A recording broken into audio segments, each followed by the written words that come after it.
감사합니다. 이런 시간 이렇게 또 말씀으로 만나 뵙게 돼서 감사합니다. 부흥회를 통해서 이번에 또 본이 되는 교회가 더 하나님 앞에 영광 돌려드리는 그런 복된 은혜의 역사가 있게 되기를 주의 이름으로 축원합니다. 저는 대학교 졸업반 때 지금 저와 함께 사는 아내를 만났습니다. 3년 동안 연애를 했어요. 하도 매일 만나다 보니까 이제 그만 결혼해라. 결혼하는 게 훨씬 낫겠다. 그래서 결혼을 했습니다. 연애를 해보니까 내가 누군가를 사랑하는 사람이 생겼다고 하는 거, 그리고 누군가에게 내가 사랑을 받고 있다고 하는 거, 참 이것보다 귀한 것은 없는 것 같더라고요. 날마다 보고 싶어서 매일 만나고 또 헤어지면 또 보고 싶고 또 만나도 헤어지고 싶지 않고 또 만나고 싶고, 요즘같이 핸드폰이 있으면 그냥 늘 화상통화도 하고 막 이렇게 하겠지만 제가 연애할 때는 그런 게 없다 보니까 전화라고 해봐야 공중전화만 있으니까 참 그런 일도 쉽지 않아서 늘 만났습니다. 3년 동안 사귀면서 제가 금식하러 기도원에 갔을 때 외에는 다 만났습니다. 그러니까 거의 날마다 만났다고 보면 돼요.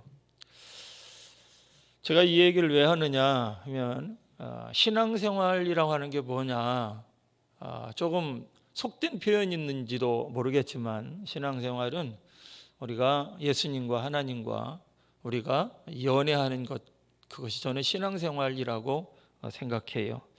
날마다 주님 보고 싶고 날마다 주님 만나고 싶고 주님의 몸이신 교회에 날마다 가고 싶고 날마다 주님 말씀해 주신 성경을 읽고 싶고 날마다 주의 이름을 높이는 찬양을 드리고 싶고, 그래서 늘 주님 앞에 서서 주님의 뜻을 헤아리고 주님께 영광을 돌려드리며 주님과 교제하며 사는 거, 이게 저는 신앙생활이라고 생각합니다. 많은 사람들이 신앙생활을 착각하는 경우가 있어요. 교회 생활 잘하면 신앙생활 잘하는 줄 알아요. 물론 교회 생활 잘하는 것도 신앙생활의 한 부분이에요. 주일에 교회에 나오고 새벽을 깨우고, 이것도 보통 일이 아니죠. 오늘 또 여러분들에게 새벽을 깨워서 하나님 앞에 나와 예배하고 기도하는 일이 이게 쉬운 일은 아닙니다. 그래서 하나님 말씀 잘 듣고 봉사 열심히 하고 다 중요한 일이에요. 그런데 진짜 신앙생활은 뭐냐면 하나님과 사귐을 갖는 것이 진짜 신앙생활인 거예요. 남녀가 연애하는 것처럼 내가 하나님의 사랑을 경험하고 그리고 내게 허락해 주신 그 하나님의 사랑에 감격하며 나도 내 온 마음 다해 하나님을 사랑하는 것, 이게 신앙생활인 것이죠.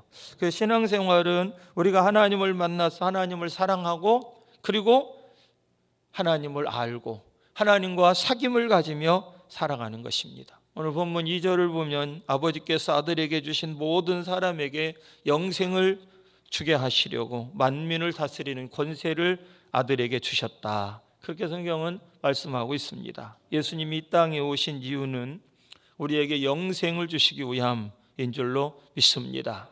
그런데 안타깝게도 예수님을 구주로 믿고 삶을 영위하면서 영생을 누리지 못하는 분들이 참 많아요. 그런데 영생을 누리면서 신앙생활을 해야 돼요. 실질적으로 신앙생활이라고 하는 것은 이 땅에 살면서 영생을 누리는 것이 신앙생활인 것입니다. 영생을 누린다. 영생이라고 하는 게 무엇이냐? 영생이라고 하는 것은 글자 풀이를 하면 그냥 영원토록 사는 것입니다. 오늘 본문에도 보면 영원한 생명, 영생, 그렇게 해석을 하고 있어요. 그러니까 우리가 예수를 믿는 이유는 천국에서 영원토록 살기 위해서 예수를 믿습니다. 그러나 그것이 전부가 아니에요.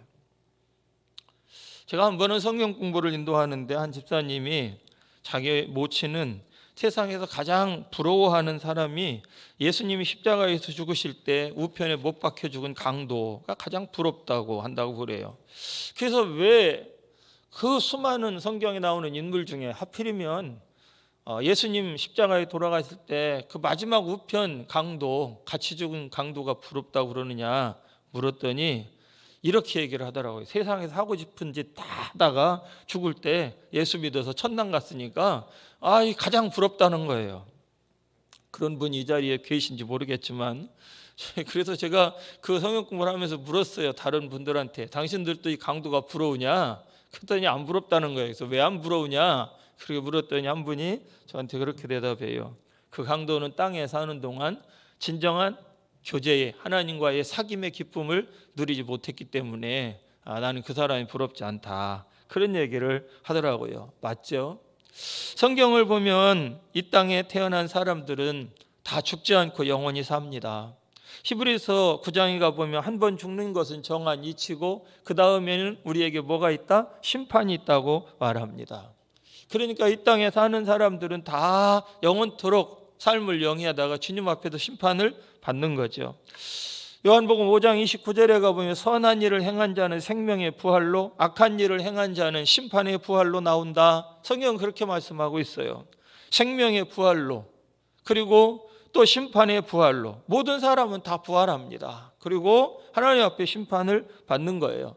다니엘 12장에 가보면 땅의 티끌 가운데 자는 자 중에서 많은 사람이 깨어나 영생을 받는 자도 있겠고, 그리고 수치를 당해서 영원히 부끄러움을 당할 자도 있을 것이다. 성경은 그렇게 말씀하고 있어요. 이 땅에 태어난 사람은 죽고 싶어도 못 죽습니다. 영원토록 살게 되어 있어요. 성경에 기록되어 있는 말씀대로 표현한다면, 어떤 사람은 깨어나서 영생을 받는 사람도 있고, 어떤 사람은 수치스럽게 부끄러운 가운데 영원토록 사는 거예요. 죽고 싶어도 죽지도 못해요. 예수 믿는 사람은 예수님과 함께 천국에서 영원토록 삶을 영위하는 것이고, 예수를 믿지 않는 사람은 영원토록 살면서 수치와 고통과 괴로움 가운데 영원토록 사는 거예요. 영원히 사는 것, 그것을 사람들은 영생이라고 생각합니다. 맞습니다. 글자대로 표현한다면 영생은 죽어서 천국에서 영원토록 사는 것입니다.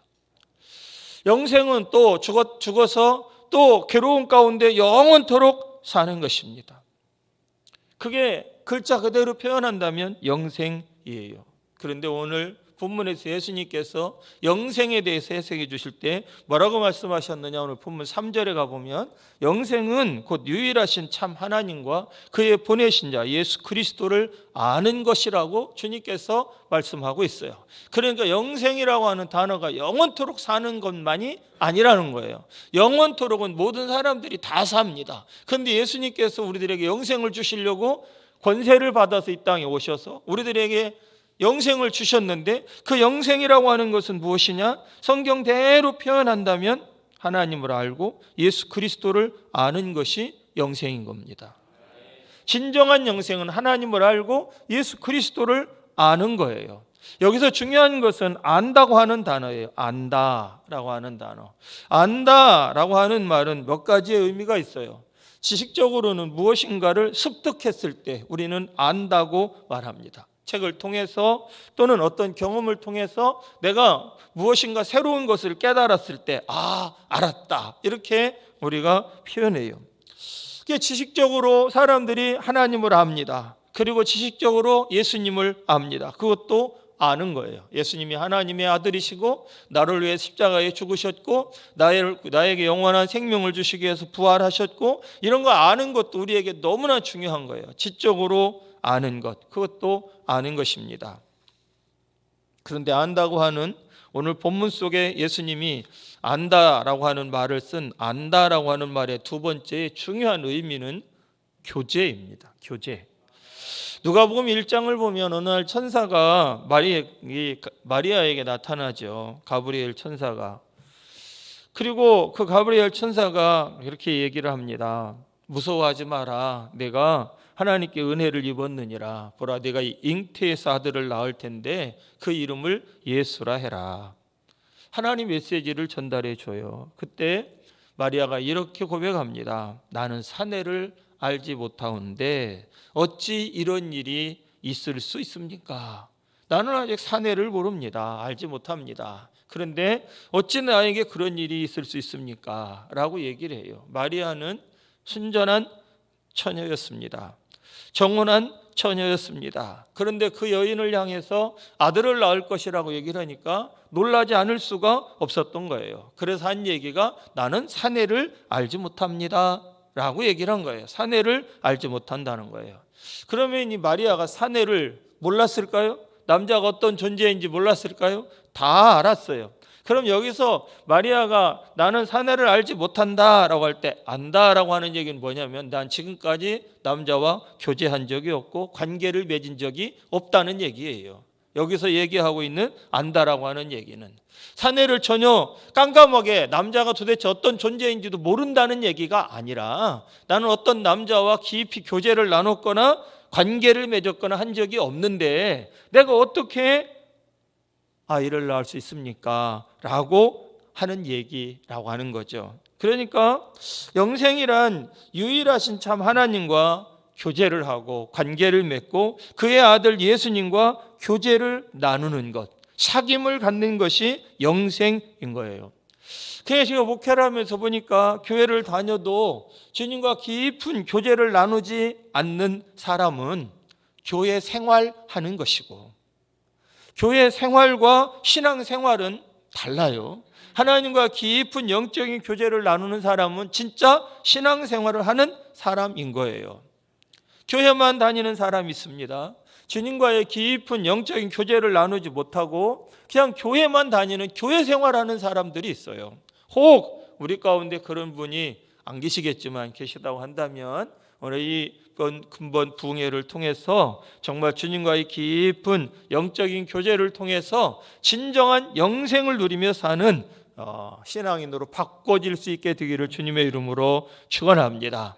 현재 내가 하나님과 깊은 영적인 교제가 잘 이루어지고 있다고 한다면 나는 지금 신앙생활을 잘 하고 있는 것이고 지금 내가 하나님과 교제가 잘 이루어지고 있지 않다면 나는 지금 신앙생활을 제대로 하고 있지 않는 거예요.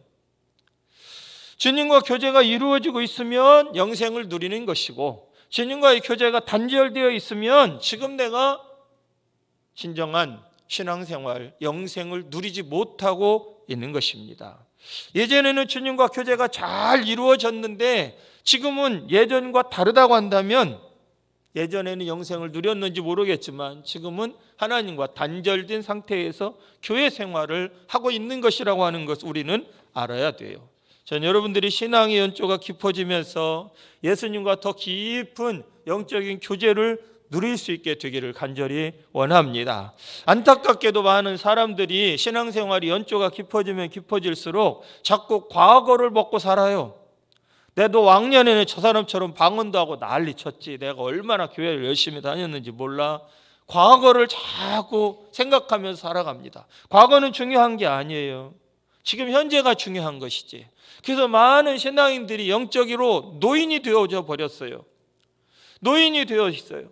젊은이는 미래를 말하는 것입니다. 성령 받으면 늙은이도 꿈을 꿉니다. 젊은이는 환상을 봅니다. 바로 영생을 누리면 사람은 나이와 상관없이 미래를 꿈꾸게 돼요.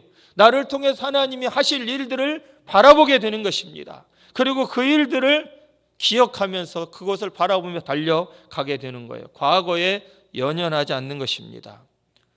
저는 적어도 이렇게 새벽을 깨워서 하나님 앞에 나와 기도하시는 여러분들은 하나님과의 깊은 영적인 교제를 누리면서 사는 신앙인이 되어야 된다고 저는 생각합니다. 이 새벽을 왜 깨웁니까? 하나님과 사귐을 갖고 하나님과 깊은 영적인 교제를 가지려고 이 새벽을 깨워 나온 거 아니겠습니까? 부흥회를 왜 합니까? 다시금 나와 하나님과 관계가 소원했던 것을 다시금 회복해서 하나님과의 깊은 영적인 교제를 갖고자 부흥회를 하는 거 아니겠습니까? 그번 부흥회를 통해서 다시 한번 주님과의 사귐 속에 깊이 들어갈 수 있는 여러분들 모두가 될 수 있기를 주의 이름으로 축원합니다. 영생, 그걸 주시려고 주님이 오셨다는 거예요. 영생. 우리가 영생을 누려야 되는 이유가 무엇이냐? 실상 하나님이 우리 인생을 만드실 때 하나님이 우리 사람을 만든 가장 큰 목적 중에 하나는 우리와 하나님과 깊은 영적인 교제를 누리시기를 원하셔서 하나님 우리를 만드신 거예요. 이게 영생을 위해서 우리를 만든 거예요. 여러분 성경을 보면 하나님이 천지를 창조하신 후에 우리를 만들었습니다. 우리를 만들 때는 다른 피조물과 달리 하나님의 형상대로 우리를 만들었다고 성경은 말씀하고 있어요. 하나님이 자기 형상, 하나님의 형상대로 사람을 창조하셨는데 남자와 여자를 창조하셨다. 그런데 그렇게 창조하고 끝난 것이 아니라 성경을 보면 그 코에다가 생기를 불어 넣어 주셔서 사람이 생명이 되었다. 성경은 그렇게 말씀하고 있어요. 우리를 영적인 존재로 만들었다는 것입니다. 하나님이 만드신 모든 피조물 중에서 유일하게 사람에게만 하나님의 형상을 하나님은 넣어주셨고, 그리고 사람에게만 코에다가 생기를 불어 넣어주셔서 우리 사람을 영적인 존재, 생명의 존재로 하나님이 만들어 주신 것입니다. 그래서 우리는 영을 가지고 있는 거예요. 하나님께서 우리의 코에다가 생기를 불어 넣어 주셨기 때문에, 하나님께서 사람에게 생기를 불어 넣어서 우리를 영적인 존재, 생명의 존재가 되게 하신 이유가 무엇일까요? 왜 우리 코에다가 생기를 불어 넣어 주셨을까요? 하나님과 교제를 나눌 수 있는 존재를 만들어 주시기 위해서예요. 하나님께서 우리들에게 원하는 것 가운데 가장 원하는 것 중에 하나는 하나님과의 깊은 사귐을 갖는 거예요. 교제를 하는 것입니다.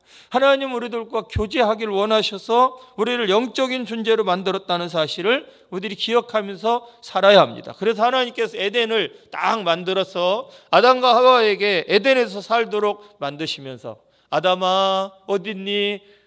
하나님 저 여기 있습니다. 그럼 내가 여기 있는 모든 피조물들의 이름을 지어줘 봐라. 그럼 아담이 하나님과 교제하면서 피조물들의 이름을 다 지어준 것입니다. 하나님과 그런 교제가 늘 있었던 거예요. 죄 짓기 전까지 하나님과의 사귐이 아담은 날마다 이루어졌어요. 그런데 안타깝게도 아담이 죄를 지으면서 하나님과의 교제가 단절된 것입니다. 그리고 하나님과 교제하며 살던 에덴에서 추방을 당하게 된 것이죠. 하지만 하나님 우리를 사랑하셔서 우리와 교제의 문을 다시금 여시고자 예수님을 이 땅에 보내주신 것입니다. 이 일을 예수님은 훌륭히 해나신 것입니다. 그게 바로 2절에 기록되어져 있는 말씀이에요. 그래서 신앙생활이라고 하는 것은 무엇이냐? 영생을 누리며 사는 것입니다. 나 이제 주님의 새 생명 얻은 몸, 영생을 누리며 주 안에 살리라. 오늘 또 내일 또 주와 함께 살리라. 우리가 찬양을 하잖아요. 영생을 누리며 살고자, 영생을 누리라고, 하나님과의 깊은 영적인 교제를 누리라고, 그렇게 누리자고 하나님께서 우리들을 구원해 주시고 우리에게 생명을 허락해 주신 줄로 믿습니다. 영생은 하나님께서 우리를 부르신 이유예요. 예수님께서 우리를 부르신 이유이기도 합니다. 우리를 하나님 만들어주신 이유, 이사야서에서 하나님 영광을 위해서, 그러나 그 영광을 드러내기 위해서 가장 먼저 중요한 것은 하나님과 사귐 교제가 있어야 영광을 드러낼 수 있는 거예요.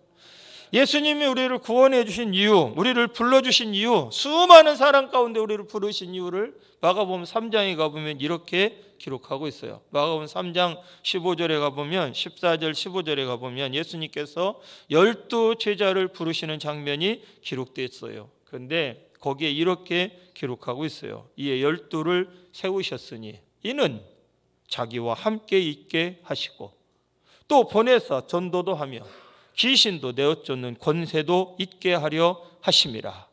여기 보면 예수님께서 12 제자를 부르신 정확한 이유가 3가지로 나옵니다. 첫째가 무엇이냐? 자기와 함께 있게 하시고, 이게 가장 중요한 거예요. 자기와 함께 있게 하시고, 함께 있는다라고 하는 게 뭐예요? 교제입니다. 사귐입니다. 그게 바로 영생인 거예요. 여러분이 수많은 사람 가운데 부름을 받고 주님의 제자가 되고 하나님의 자녀가 된 이유, 하나님께서 많은 사람 가운데 여러분을 불러주신 이유는 하나님께 여러분들과 사귀고 싶어서입니다. 교제하고 싶어서, 날마다 나랑 같이 살자. 이게 하나님께서 여러분들을 불러주신 이유예요. 하나님과 교제하는 일에 힘쓰는 우리들이 되어야 될 줄로 믿습니다. 여러분, 그래서 예수님이 12 제자들을 훈련하실 때 보면 동고동락하는 거예요. 늘 함께 하십니다. 어디를 가도 제자들과 함께 다니시는 겁니다. 3년 동안 다니고 그들을 가르치면서 전도할 수 있는 능력도 주시고 귀신을 내어 쫓는 능력도 그들에게 부어주시는 거예요. 왜? 많은 사람들이 신앙생활 하면서 처음에는 예수 만나면 그렇게 기쁘고 즐겁고 행복한데 신앙생활을 영위하면서 그 기쁨도 잊어버리고 즐거움도 잊어버리고 어느 날 보니까 의무적으로 신앙생활하는 신앙인으로 전락할까요? 가장 큰 이유 중에 하나는 하나님과의 사귐이 안 되기 때문에 그래요. 하나님과의 교제가 멀어지게 되면 기쁨을 잃어버리게 되고 그리고 행복을 잊어버리게 되는 거예요. 교회에서 주님을 섬기면서 왜 즐겁지 않아요? 왜 감사함으로 사명을 감당하지 못해요? 가장 큰 이유 중에 하나는 하나님과의 교제가 단절되어 있기 때문에, 지금 자신의 삶 속에 영생이 이루어지고 있지 않기 때문에, 하나님과의 사귐이 끊어지면 주님 섬기는 것이 어려워지는 것입니다. 그냥 의무적으로 주님을 섬기게 되는 거예요. 저는 여러분들이 정말 날마다 주님과의 깊은 영적인 사귐, 교제 있는 삶을 영위해 나가는 신앙인들이 될 수 있기를 주님의 이름으로 축원합니다. 여러분, 한번 여러분들이 신앙생활의 모습을 한번 잘 생각해 보세요. 처음 예수님을 만나고 여러분 어땠습니까? 세상이 다 내 것 같지 않습니까? 성령 충만을 처음 경험했을 때 여러분 생각해 보세요. 얼마나 즐거웠습니까? 얼마나 행복했습니까? 얼마나 살 맛이 납니까? 목사님이 나에게 봉사 좀 하라고 했으면 좋겠는데 왜 나한테는 일을 안 시킬까? 막 이런 생각을 하잖아요. 막 무슨 일이든지 내게 주어지면 하고 싶잖아요. 성가대도 하고 싶고 막 청소도 하고 싶고 뭐 다 교회 일이라면 모든 일들을 다 하고 싶지 않아요. 그렇게 하고 싶었던 때가 여러분들에게 있었는데 지금은 없다. 그래서 많은 사람들이 첫신앙을 회복해야 된다. 내 첫신앙을 회복해야 된다. 막 얘기를 합니다. 첫신앙이 어떻게 회복되나요? 하나님과의 교제가 다시금 이루어지면 첫신앙은 회복되는 것이고, 그렇게 다시금 회복이 되어야 우리들의 신앙생활이 복된 신앙생활을 영위해 나갈 수 있게 되는 거죠.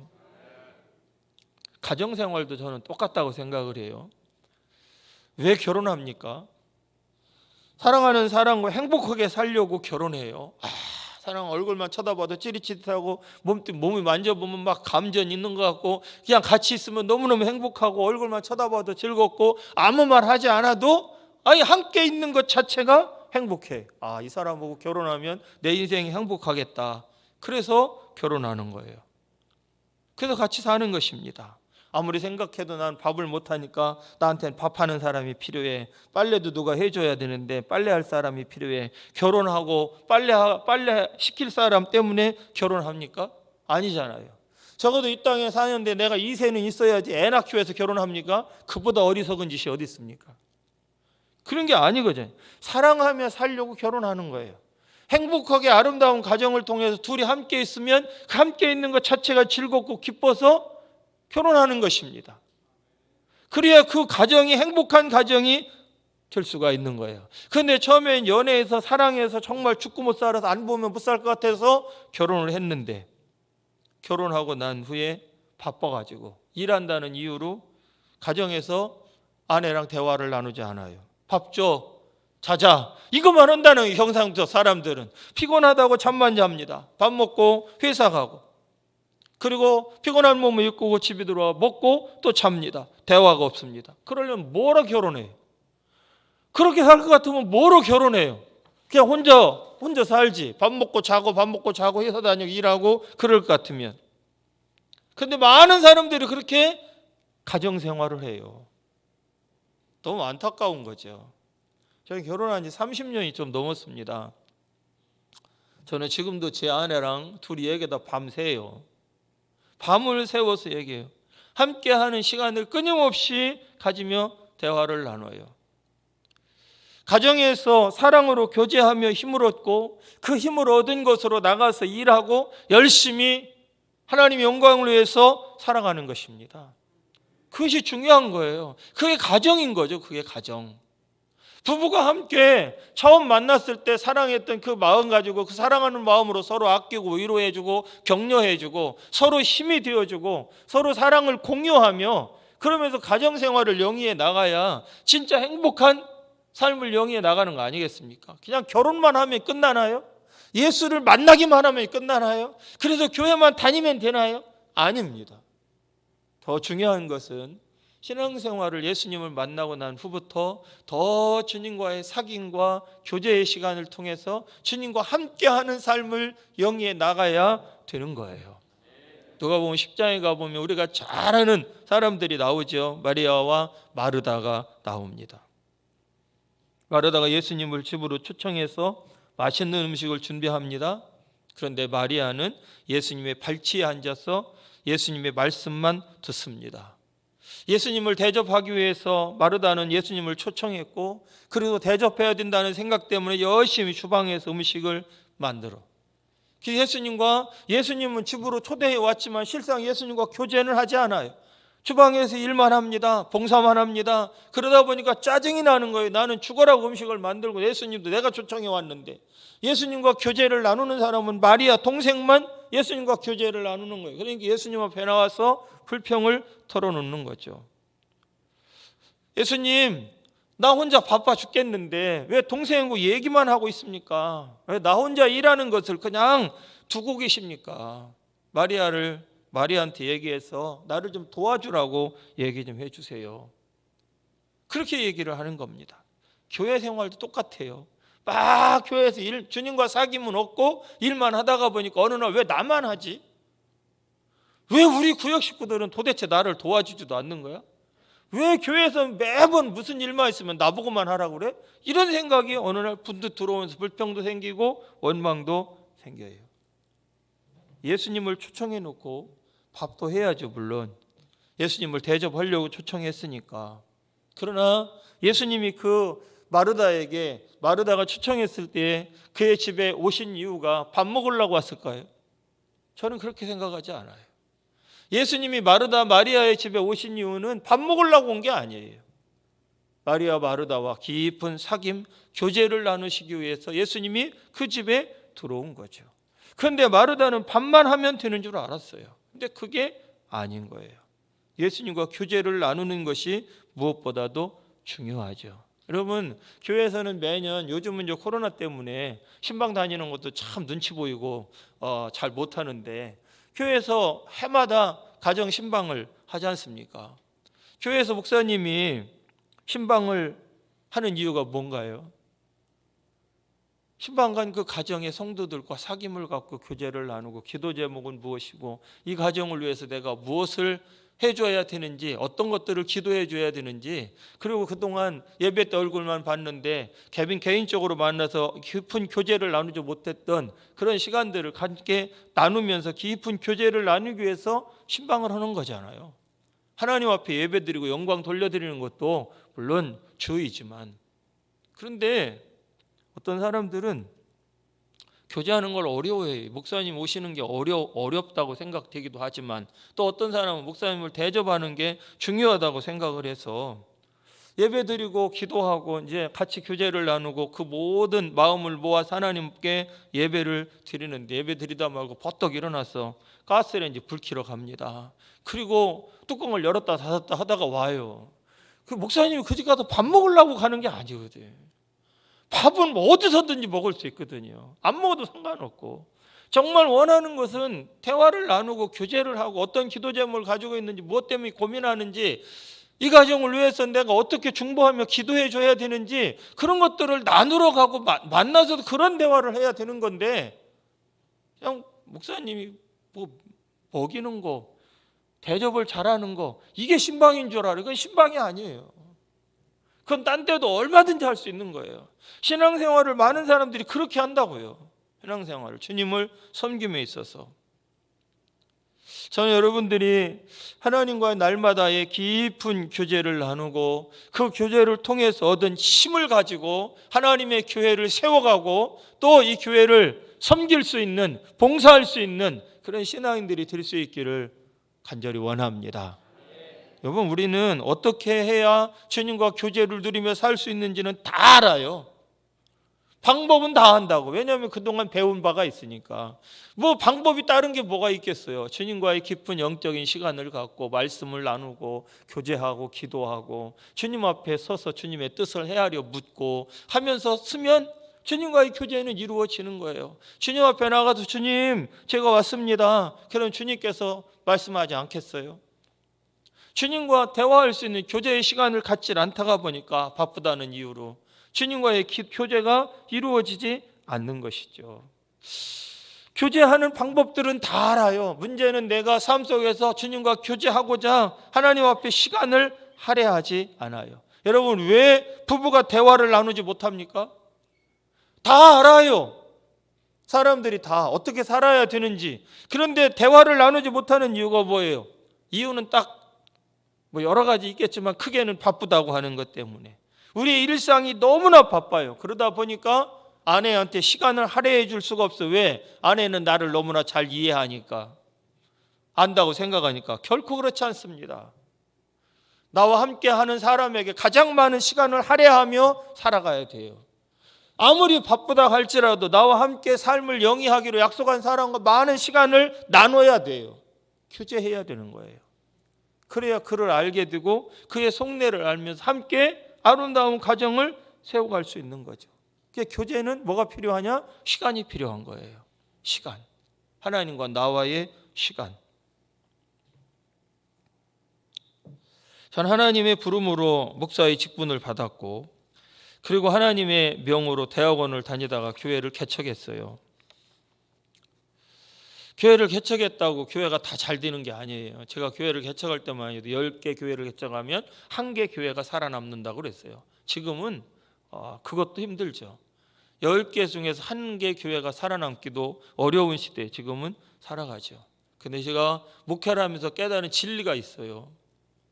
하나님이 설교 잘하는 걸 원하는 게 아니고, 하나님께서 교회를 막 크게 짓는 걸 원하는 게 아니라, 하나님이 진짜 내게 원하는 것은 하나님께서 나와 교제하고 사귐을 갖는 것을 정말 원하시는구나. 그거를 깨달았어요. 정말 하나님이 목사로 불러서 나에게 원하는 것, 그것 가장 기본적인 것은 뭐냐면 하나님과 나와 교제하는 것을 하나님이 원하시더라고요. 그게 가장 중요하더라고요. 저는 오늘 여러분들에게 말씀을 드리고 싶어요. 하나님 앞에 시간을 좀 많이 드려라. 내 시간, 내 일에 너무 바빠가지고 그거에 얽매여서 막 몰아쳐서 살지 마시고, 이렇게 하나님 앞에 나오는 시간이 실상은 하나님 앞에 시간을 할애하는 시간이죠. 하나님과 교제하는 시간을 가지세요. 하루를 시작하는 것뿐만 아니라 하루의 마무리도 하나님과 교제하는 시간을 가지세요. 하루를 그냥 마무리하지 말고, 하나님 오늘 하루 내가 어떻게 이렇게 살았습니다. 제가 하나님 앞에서 괜찮게 살았나요? 내가 하나님 앞에서 오늘 잘못되게 산 거는 어떤 것이 있나요? 하나님 앞에 묻고 오늘 밤 잘 자고 내일 또 하나님 앞에서 살아갈 수 있는 신앙인이 될 수 있게 해달라고 하나님 앞에 기도하며 하루를 마무리하는, 하루의 시작도 하나님께 드리고 하루의 마무리도 하나님께 드리는, 이게 이 신앙생활 속에서 참 큰 기쁨을 가져다주고 신앙생활의 즐거움을 가져다주는 원동력이 되게 되는 겁니다. 저는 여러분들에게 이 새벽에 많은 이야기들을 여러분들에게 드릴 수는 없고, 지금까지도 한참 얘기했지만 많은 얘기는 드릴 수 없고, 신앙생활이라고 하는 것은 하나님과의 깊은 사귐, 하나님과 교제를 나누는 것이 진짜 신앙생활이라고 하는 걸 여러분들이 꼭 기억했으면 좋겠어요. 교회 생활과 신앙생활은 달라요. 여러분들이 꼭 기억했으면 좋겠어요. 2022년 한 해 삶을 영위하면서 여러분들의 목표가 적어도 내가 이 올 한 해는 주님과의 교제에 힘쓰는 한 해로 삼아서 정말 첫 신앙을 회복하고, 사람들이 다 첫 신앙을 회복하고 싶어요. 그러면 지금은 흔신앙이 됐다는 거죠. 옛날 처음 하나님을 만났을 때처럼 하나님과 교제하지 못한다는 얘기예요. 쉽게 말하면 첫 신앙을 회복해서 하나님과 교제에 힘쓰므로 말미암아 주님이 원하시는 일들을 통해서 하나님 앞에 영광을 돌려드리는 여러분들이 될 수 있기를 주님의 이름으로 축원합니다.